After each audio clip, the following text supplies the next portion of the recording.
စာတော်တဲ့ကျောင်းသားတစ်ယောက်ကပင်မရိုက်တဲ့နဲ့သူ့ရဲ့တာဝန်ဆရာကိုပြစ်ပေါက်လိုက်ပါတယ်။အားလုံးကတော့ဆရာတရားအဆက်ကွဲတော်မယ်လို့ထင်နေကြတာပါ။ဒါပေမဲ့ဆရာကတော့အေးစစ်စစ်ပါပဲ။နောက်တစ်ဆက်ကမှတော့ပင်မရိုက်တန်ကကျောင်းသိမ်မုံပေါ်ကိုဆောက်ဝင်သွားခဲ့ပါတယ်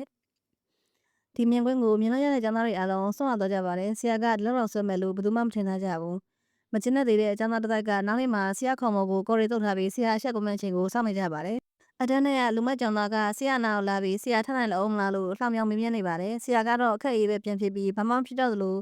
ထားလိုက်တဲ့အခါမှာတော့ကျောင်းသားတွေအားလုံးကြောက်လန့်ပြီးကျန်းမြင့်ပေါ်လဲကြကုန်ပါတော့တယ်။တကယ်တော့သူတို့ရှိကဆရာကတမန်လူမဟုတ်ပါဘူး။သူဟာနာမည်ကျော်ဂိုင်းစတာဟောင်းတစ်ယောက်ဖြစ်တဲ့စမ်းပြောင်ပဲဖြစ်ပါတယ်။အမြဲတမ်းတက်ဖြစ်နေရတဲ့ဘဝကိုညီမွေးလာတာကြောင့်ကျောင်းဆရာဖြစ်လာရောက်တာဝန်ယူနေတာပါ။ဒီတန်းဟာကျောင်းတစ်လုံးမှာအဆိုးဆုံးလို့နာမည်ကြီးတဲ့ငရဲအတန်းမှာအတန်းထဲမှာချမ်းသာတဲ့သတိသားသမီးတွေကြီးပဲရှိပြီးဆရာပေါင်း80လောက်ကိုစနောက်ပြီးမောင်းထုတ်ခဲ့တဲ့အတန်းလည်းဖြစ်ပါတယ်။ဆရာအတန်းထဲဝင်လာတဲ့အချိန်မှာတော့ကျောင်းသားတွေကဖဲရဲသူအရိုက်ဟော့ပေါ်စာသူအစားနဲ့အရန်ကိုရှုပ်ထွေးနေပါတယ်။ဒါပေမဲ့ဆရာကစိတ်မဆိုးတဲ့အပြင်ပင်မောင်ရန်နီကိုတောင်လက်တွေ့တင်ပြပေးလိုက်ပါသေးတယ်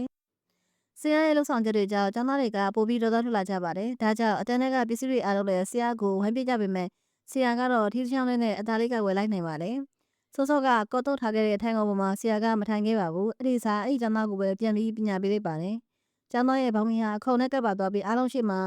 အဆက်ကွဲသွားပါတော့တယ်။ဆရာကကျောင်းသားတွေကိုစိန်ခေါ်လိုက်ပါတယ်။လာမယ့်တစ်ပတ်အတွင်းမင်းတို့ငါ့ကိုအနိုင်ယူနိုင်ယူမယူနိုင်ရင်ငါစကားကိုနားထောင်ပြီးစာတခြားသင်ရမယ်ဆိုပြီးတော့ကျောင်းသားတွေကလည်းသူတို့မရှုံးနိုင်ဘူးလို့ယုံကြည်ကြပါတယ်။နောက်ရက်တွေမှာလည်းကျောင်းသားတွေကနေမျိုးစုံနဲ့ဆရာကိုဒုက္ခပေးဖို့ကြိုးစားကြပါတော့တယ်။တနေ့မှာတော့ကျောင်းသားတွေကဆရာကအောက်မှာဘုံတူတစ်ခုကိုတက်ဆင်ထားပြီးဆရာကိုခြောက်လန့်မှုကြံစည်ကြခြင်းပါတယ်။ဒါပေမဲ့တကယ်တမ်းမှာတော့ကားထဲမှာဘုံဆစ်ရှိနေတာကိုဆရာကသိသွားခဲ့ပါတယ်။ဆရာက